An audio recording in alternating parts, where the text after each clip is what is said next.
Hello दोस्तों, कैसे हैं आप लोग। दोस्तों, आज सफलता की एक बहुत बड़ी स्टोरी जिसको नेपोलियन हिल साहब ने थिंक एंड ग्रो रिच में कवर किया था, उसको मैं आप लोगों से शेयर करना चाहूँगा। ये स्टोरी वैसे तो सदियों पुराना है, लेकिन आज भी हमारे जीवन में सार्थक है और कहीं ना कहीं हर पल उस तरह के सिचुएशन हमारे जीवन में भी आता है। दोस्तों, क्या आपको पता है कि सोना पूरे दुनिया में कहाँ सबसे ज्यादा मिलता है? आपने कभी इसके बारे में सुना है, सोचा है कभी आपने कि दुनिया में सोना सबसे ज्यादा कहाँ मिलता है? तो शायद सबका जवाब कहीं ना कहीं किसी गोल्ड माइन का नाम ही आएगा। लेकिन दोस्तों, ये सबसे बड़ी विडंबना है। सबसे ज्यादा सोना दुनिया में किसी गोल्ड माइन में नहीं, वो सोना हमारे और आपके दिमाग में मिलता है। और आज हम उसी दिमाग के बारे में, उसी सोने की खदान के बारे में बात करेंगे, जिस सोने की खदान हमारे और आपके दिमाग में है। और शायद हम उस चीज को भूल के पूरे दुनिया में सोना खोजते रहते हैं। दोस्तों, आयु डर्बी साहब एक बहुत ही बड़े इंश्योरेंस के सेलर हुआ करते थे अमेरिका के अंदर।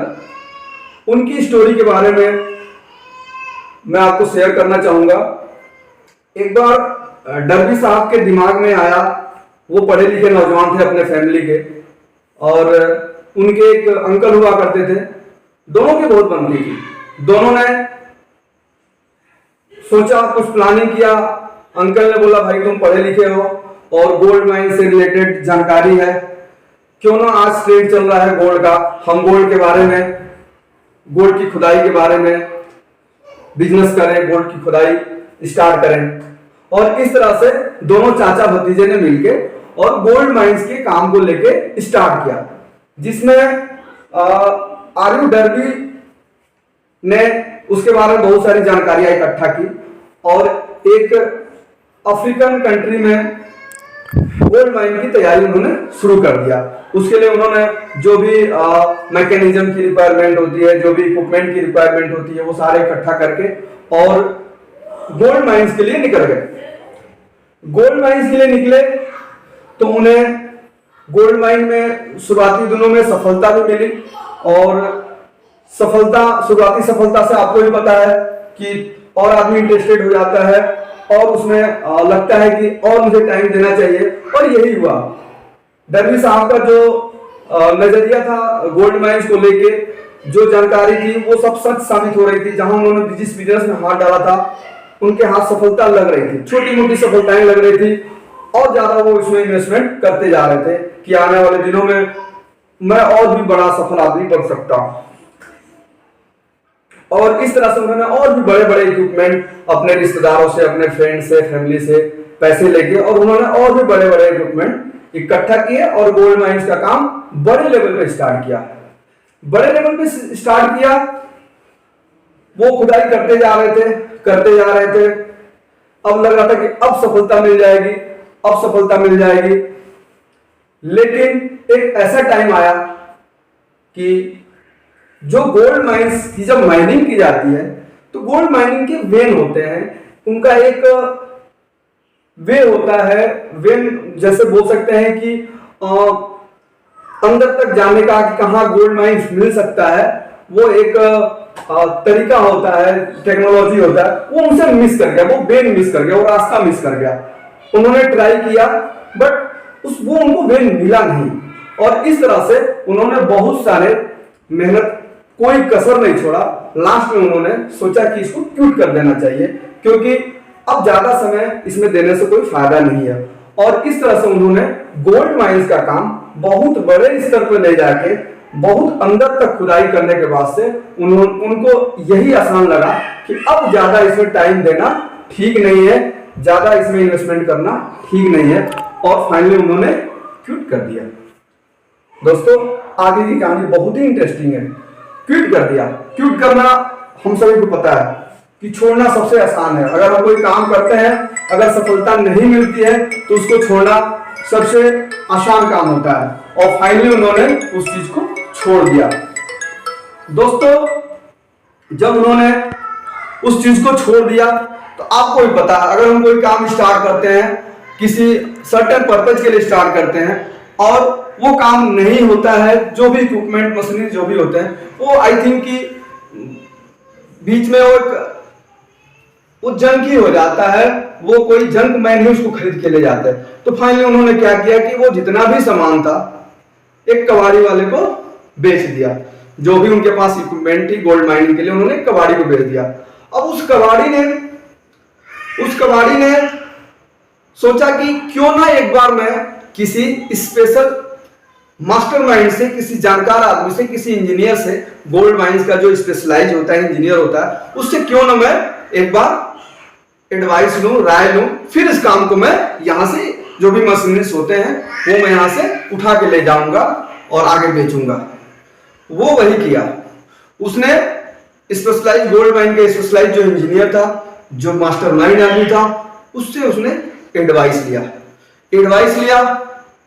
तो उसने उस इंजीनियर का एक ही कहना था कि यू आर लक्की, आपका जो गोल्ड माइंस है वो मुश्किल से यहां से 3 फुट नीचे है। 3 फुट नीचे गोल्ड माइंस का बहुत बड़ा, मतलब बहुत ही एम्पल मात्रा में, बहुत ही प्रचुर मात्रा में नीचे गोल्ड माइंस, गोल्ड का खजाना था। और फिर उन्होंने 3 फुट की खुदाई किया। 3 फुट के खुदाई करने के बाद से उसको बहुत बड़े स्तर पे $1,000,000 की हम बात करें तो मिलियंस ऑफ मिलियंस में उसको गोल्ड मिला वहां से। ये बात जब आर.यू. डर्बी साहब को पता चला, आर.यू. डर्बी साहब ने घर वापस जा चुके थे, जो भी उन्होंने इक्विपमेंट बेचे थे वो बेच बाच के अपने पैसे दे दिए रिश्तेदारों के। उसके बावजूद भी उनके ऊपर बहुत बड़े लेवल पर कर्ज था उन्होंने जो लिया था बिजनेस इन्वेस्टमेंट के लिए। उस पैसों को चुकाने के लिए वो तरह तरह के तरीके अपना रहे थे, काम कर रहे थे, मेहनत कर रहे थे, अपने जानने वाले रिश्तेदारों दोस्तों का पैसा वापस कर रहे थे। और एक तरफ 3 फुट पे जो छोड़ के आए थे, जब उनको पता चला कि केवल 3 फुट के डिस्टेंस पे ही गोल्ड माइंस था जहां गोल्ड मिल सकता था। दोस्तों सोचो कितना बड़ा उनको झटका लगा, कितनी बड़ी असफलता मिली, केवल इसलिए कि 3 फुट के लिए उनके पास पेशेंस नहीं था। 3 फुट के डिस्टेंस पे और वो खुदाई नहीं कर सकते थे, जिसके लिए उनको मिलियंस ऑफ मिलियन डॉलर्स का नुकसान हुआ। लेकिन दोस्तों एक छोटी सी क्या या बहुत बड़ी सीख थी, 3 फुट्स फ्रॉम गोल्ड माइंस। एक उनके लिए वो मंत्र हो गया, लाइफ में एक मंत्र बन गया उनके लिए कि जब कभी भी असफलता उनको लगता था कि मिलने वाला है, तो वो बात उनको याद आ जाता था कि मैंने 3 फुट के नीचे गोल्ड माइंस था और मैंने छोड़ दिया था और मुझे मिलियंस ऑफ डॉलर का नुकसान हुआ था। दोस्तों कर्जे में डूबने के कारण आर.यू. डर्बी साहब ने इंश्योरेंस पॉलिसी बेचना शुरू किया। उस समय अमेरिका में इंश्योरेंस बिजनेस नया था, उसका पेनिट्रेशन बहुत कम था, जैसे अभी इंडिया में है। आज की डेट में भी इंडिया में इंश्योरेंस का पेनिट्रेशन बहुत कम है। उस समय उन्होंने पॉलिसी बेचना शुरू किया और शायद उनके दिमाग में हमेशा यही चलते रहता था कि मुझे केवल 3 फुट के कारण असफलता मिली। और जब भी वो किसी को इंश्योरेंस के लिए पिच करते थे, बेचने की तैयारी करते थे, वो हजारों कस्टमर से मिलते थे, वो कोई भी कस्टमर भले मना कर दे बट उसको वो छोड़ते नहीं थे। क्यों? क्योंकि उनको वो 3 फुट का मंत्र याद था कि मैंने 3 फुट काम ना करने के कारण मुझे मिलियंस ऑफ डॉलर का नुकसान हुआ। और लाइफ में यही अपना के एक दिन ऐसा हुआ कि आर.यू. डर्बी एग्जाम्पल है वर्ल्ड क्लास के, उन्होंने मिलियंस ऑफ डॉलर कमाए इंश्योरेंस बेच के। तो दोस्तों इससे हमें, इस कहानी से बहुत सारी चीजें सीखने को मिलती है। सबसे पहले कि जब हमें लगता है कि क्विट करना, छोड़ना ही किसी काम को सबसे आसान है, आई थिंक कि वही सफलता का टर्निंग पॉइंट होता है, वहीं से आपको सफलता मिलने वाली होती है। बट छोड़ देना ही सबसे आसान लगता है, इसलिए लोग छोड़ देते हैं। दूसरी बात कि हमें अपने कार्य के प्रति थोड़ा सा लिटिल बिट और धैर्य रखना चाहिए, पेशेंस रखना चाहिए। हमें और जितना स्टेप हम चल सकते हैं उससे 2-3 फुट और स्टेप आगे बढ़ने की अपने मोटिवेशन के प्रति, अपनी मोटिव के प्रति, अपने गोल के प्रति हमें थोड़ा सा और डिटरमाइंड होना चाहिए कि I have to do it, मुझे ये करना है, एकम्प्लिश करना है, इसको कंप्लीट करना है।